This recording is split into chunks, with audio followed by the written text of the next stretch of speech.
do it. Let's do an episode. Hey, everybody, it's me, Man Alone. Look what I got. I got one of these square pencils from Home Depot. I actually got a 10-pack, and I just love the sharpener. And I'm doing this for whatever reason. I've taken well, there actually is a very definitive reason. I've taken a few days off. I was moving. But during that time, I noticed an uptick in comments that were like, hey, man, get to the point.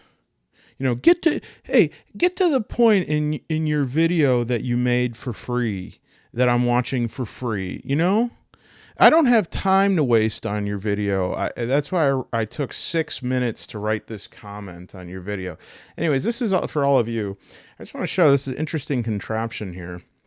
It's sort of the whole thing turns. You know, that's pretty cool, right?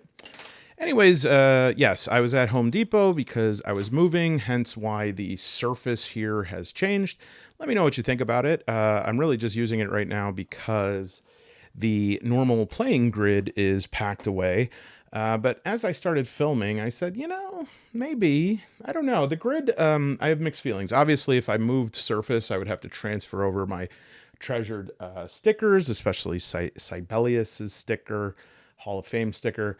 Yeah, there was a lot of points of glare on that. So I don't know. Anyways, been moving. Life is a living hell. This video will have no central theme, I don't think. I just have been sitting on quite a few games, none of which explicitly are solo games, but games you might be interested nonetheless. Might be some cool ideas. And two of them I have not opened. So let me move this mic over so I stop sitting in a hunched position. Okay, so yeah, just to you know, from the top here we have Wildsea. That's one of them. Nice thick boy of a book. We also have Cyberpunk, Augmented, which is I've had I asked my friendly local game store to call me when they got this in, and I think I did that while it was snowing outside. I just got like an email 2 days ago. Oh my goodness, that glare. I got an email 2 days ago that said, hey, it's in. I said, okay, what? And then finally we have Putrescence Regnant, which is the Mörk Borg Bog-Crawl that is a vinyl LP. So Wildsea I did open, not that it was much of a reveal. It was just in clear cellophane. I was very interested in the idea of this book. The idea of this world actually was intriguing to me. Get a little closer here.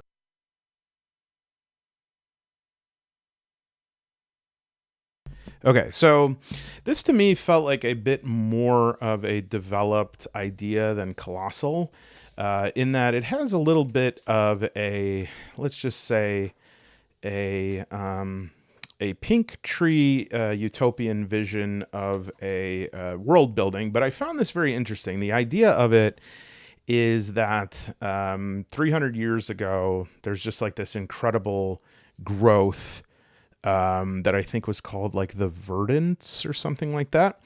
And so now the whole world is covered in this huge forest. And down here is like, you know, the abyss. And most people are up here. So it's like a forest sea. And they actually use, like these ships that grind across like the treetops. So you're like, it's kind of like a pirate ship that just goes on forest tops. There's a lot of interesting ideas in this book. And I guess just to get out of the way so that I don't have pettiness while I'm talking about this because of a bad feeling I have. But this was cellophane wrapped. And I know this is like pretty, I don't know what you'd say. Petty, I guess. Oh, I can't even find it. But there is a page with like a tiny tear on the bottom of it. And then this page right here, and especially because I bought this book for, you know, a lot for the aesthetic. I don't know if you could see this, but there is straight up like a hole right here in the page, and it looks like there's a crease that I know you can't see, but it's almost like someone like, yeah, see that? Like jammed a screwdriver through this page or something like that. And I'm like, well, how did this happen if this was like wrapped in cellophane? I don't know. I haven't investigated it too much yet, hence the moving thing. But from what I can tell, you have the basic setup of sort of like race archetype, but there is bloodline. You could do different bloodlines, and then you could do different origins, I think. Yeah, origins. And then like in terms of crewing your ship, you can then choose different posts. And some very interesting sort of, I do want to say this. I have to give it up here because I really like when games try new things other than just like a version of gnome, a version of elf. And they definitely tried some things here that are very novel. There's like a cactus that's just like a rib cage with a sword. I've always wanted to be that. This is a mesmer. I wonder... Mesmer, I think, was an actual dude. So yeah, this is, yeah, here's a guy who just wears a shelving, like an IKEA shelving unit around him. This is a person with beautiful long hair as a face. Another cactus person. This being just a person with a bag with very unsubtle stitching. Another hair face person, rusty bird cage carriers. Yeah. So yeah, I'm curious about like some of the notions here seem kind of interesting. Now, it did say that it is a dice, like a D6 dice pool game. And the idea, as far as I understand it, again, I haven't had the time to really look into it, but the idea here is like for every like advantage or everything you can think of in terms of your character's like equipment and skills and what are called edges, you can add another D6. Interestingly, in the acknowledgments section, there was nothing to the Year Zero engine. Now, I don't know if for those of you who are a bit more grognard than me, if you know if like Year Zero was groundbreaking in that, or if D6 dice pools have always been around. But the influences are Belly of the Beast, Blades in the Dark, Heart, The City Beneath, and 13th Age, Pathfinder and Call of Cthulhu, Bastion and Sunless Sea, and then Firefly. And yeah, so the idea of like adding more dice for different things is pretty interesting. I have seen some other reviews of it that say that yes, there's a lot of options, but when it comes down to it, you're pretty much just rolling a 1d6, because you'll see these around a lot of places, which are just like the basic, determination. If you get 1, 2, 3 disaster, 4, 5 conflict, 6 triumph, and then doubles, you get a twist. And they have lots of good examples. It's an interesting choice putting the book in this sort of orientation here. I think I like it. I think at first I was kind of like, my eyes aren't seeing this as an RPG book. They're seeing it as like a children's book or something. But as I went through it, I was like, nah, this is pretty cool, especially because of like the level of art that they were going with here. There looks like some fun ways in terms of like ship travel and some very familiar stuff actually for solo role players. There seems to be like a progress tracking. There's lots of different options in terms of how much the GM is involved. But even so, you got to get used to the fact that like, for whatever reason, like if you've read a lot of RPGs, you know where the part of the book comes up where like it's time for the campaign or whatever. And like this is it right here. Is like, does this say to you that a campaign section has started? Maybe because of like it's called the Icterine. But I think the Fox Loft. It's just something to get used to. But if you like this kind of art, it's really cool. It gives some guidance to GMing in the back. There's these. So the GM, I guess, is called the Firefly. And then if you want to do Mayfly rules, then the GM's powers of narrative control are reduced. They have to roll for everything, and you want to do the dragonfly. Then the GM has like total narrative control. There are some things just from a GM perspective here that I like to call dreams of fully automated luxury space communism. Like, you could just settle this by all telling a collaborative story. And it's like, all right, that's cool ideally, but like if I'm GMing, sometimes I want definitive resolution methods. So I don't know if I would use any of those rule modifications there. But nonetheless, I think credit to them to offering different options for different types of players. The player sheet this is the Dragonfly sheet, but the player sheet's pretty simple. And again, you'll see a lot of these throughout the book, these sort of progress tracking, nice glossary of terms here, a nice loaf of bread, and yeah. Somebody here in like the Kickstarter acknowledgement said, "Oh, I gotta turn down the. This light is demonic. Hold on a second. Let me see if I can use softer light here. Even worse. Okay. Well, we'll just once I get settled in. Anyways, someone asked someone to marry them there. Would you like that? Let me know in the comments. Would you like that if someone asked you to marry them in the Kickstarter backing log? I don't know. Anyways, if you have any experience with this, let me know. I can tell right off the bat that those who are in favor of like beer and pretzels type games are not going to like this. But I just like seeing different approaches all the time. I think it's important, as with music, I think it's important to constantly be renewing genres, trying new things. So credit to that. All right, next up we have Cyberpunk Augmented. And let me try to get under the skin here. Now, I didn't know much about this other than I like Cyberpunk in terms of like William Gibson Cyberpunk. I don't know if some modern Cyberpunk stuff is actually Cyberpunk, but this was an interesting layout here. I'm going to move stuff over here. So it's called CBR+PNK.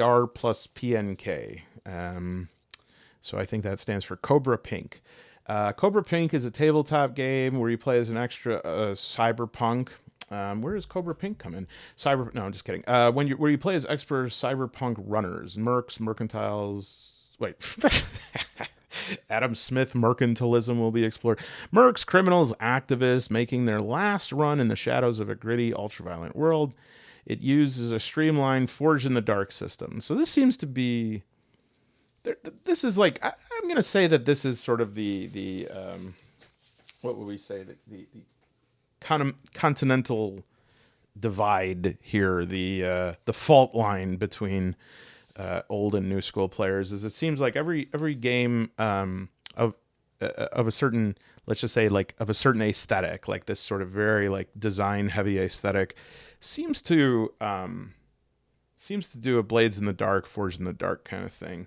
And I know that causes people to have a lot of not hard feelings, but a lot of feelings.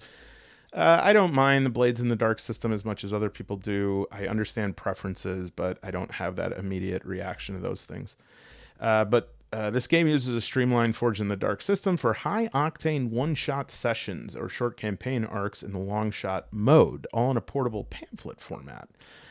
This includes 1 GM guide with core rules, 5 dry erasable runner files, 6 setting scenarios, expansion rules, and run modules for a total of 12 8-panel gatefold pamphlets. And this is from MythWorks and Cabinet of Curiosities. So let's check it out.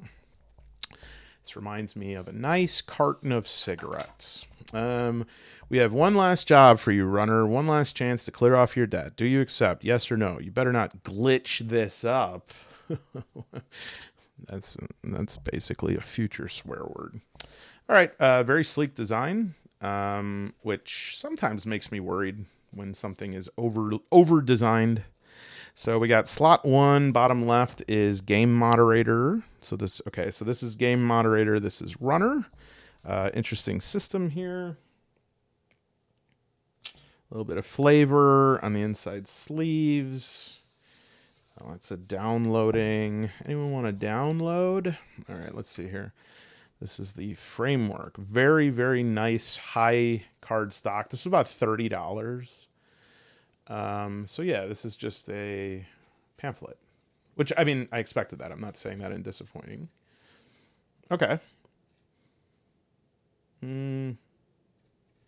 So there's some general game master advice. I assume that these, a plugin, so that would probably be like a supplement.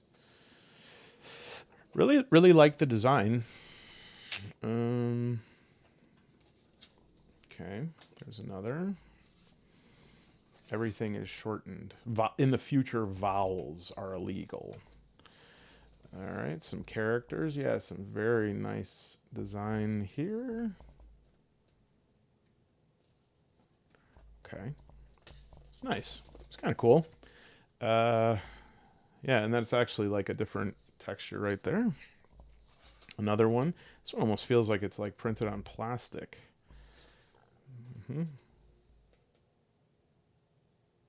All right. Yeah, so these just look like more campaigns. I like when people fit a lot into a small space. I aspire to that. I don't know how to do it. Activating hunters. Oh, here we go. Here's like some hunters. And this does feel like a... Are these the hunter cards? Do I have to cut this? I don't know. This does feel like I can write on it and erase, although I'll read more and make sure of that before I start. As you know, I sometimes use permanent markers. Cyberpunk Last Run Scenery, pamphlet version 2.0, Monorized Megalopolis. So this would be the last run. Yeah, this is all very cool. Like, I don't know if you could see that there, but it's like different textures inside the book. Cool. Okay. And so that's on the GM side. And then on the runner side, let's check that out.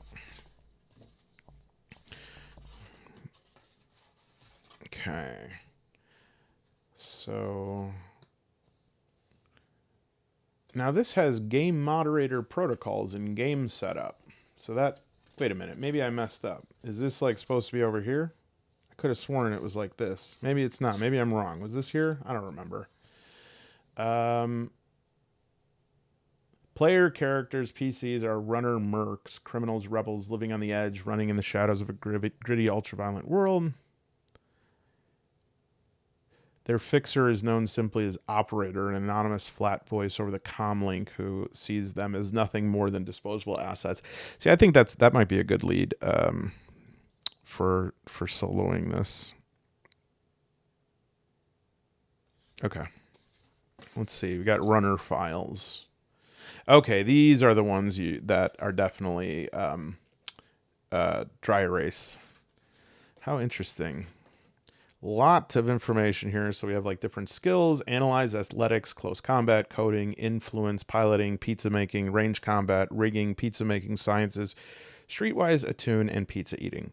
Refer to the weird plugin to learn about this skill. That must be like the magic sort of thing. The weird. You can make like a little picture. Are these all the same? I bet these are all the same. I would like this. I would like this, especially early. If I was like still in high school and I got like my little pamphlet here to play, I would think that was very cool. I'm pretty sure these are all the same. Yeah, on the front you got what's your ultimate goal, what's your debt or cred. I like it. Very cool. Very slick. I think this would plug in very well to Cyborg. That's what I feel, and I will never back down from that. Yes. So, yeah, I would say so far these two very much have not evaluated their playability. Don't see a lot of surprises in this one, but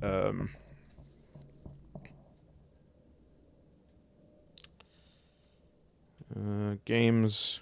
Okay, this is the influences: Akira, Dread, Upgrade, Johnny Mnemonic, Cyber City, OEDO 808.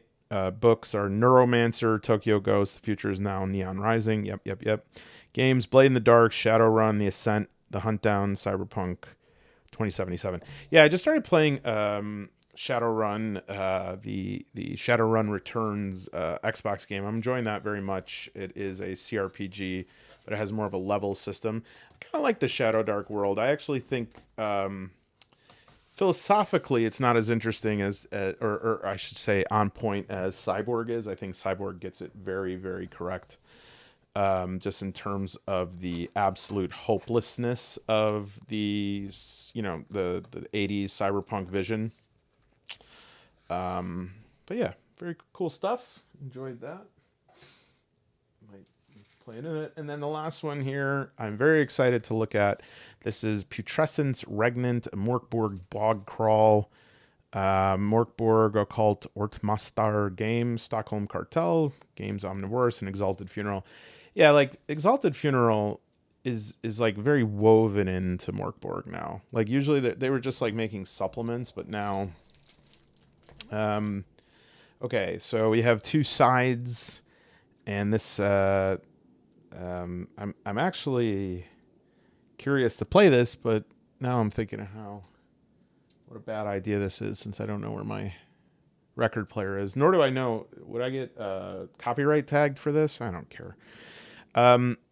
Enter the Swamp, Floating Basilica. Yeah, so these are, and then I guess, I'm not sure. I really actually kind of blind bought this because I saw that it was available. I knew that it existed, and I was like, damn, I would have loved to get that. And then I was like, oh my gosh, it's actually in stock for 5 seconds here, and so I just snagged it. All right. Let's check this out. So, yeah, nice sleeve. Curious to see, like, first of all, how developed the game is, or if that's just sort of a novelty, and then also how integrated the music is. Oh, very cool. Okay, Tardungle. A festering wound upon a dying world. Time and space warp within the malodorous miasma. It takes a mere day to walk the periphery of the bog, but more than a week to cross through it. This cursed walker is where you must go, into the blight, into the cold, damp mire.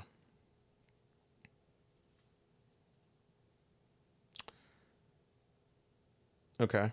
There is a song on here called "The Calendar of Necrubel," with apparently has a narration. But this could actually be a cool thing to like within a larger game, Mörk Borg. Maybe we'll see if we can include it. I don't want to spoil too much of it. So then I want to just. Oh, okay. So I see. So the record is on that side, and then we have actually. I thought there were two records, but we have actually the Bog Crawl here, or at least the entirety of it here.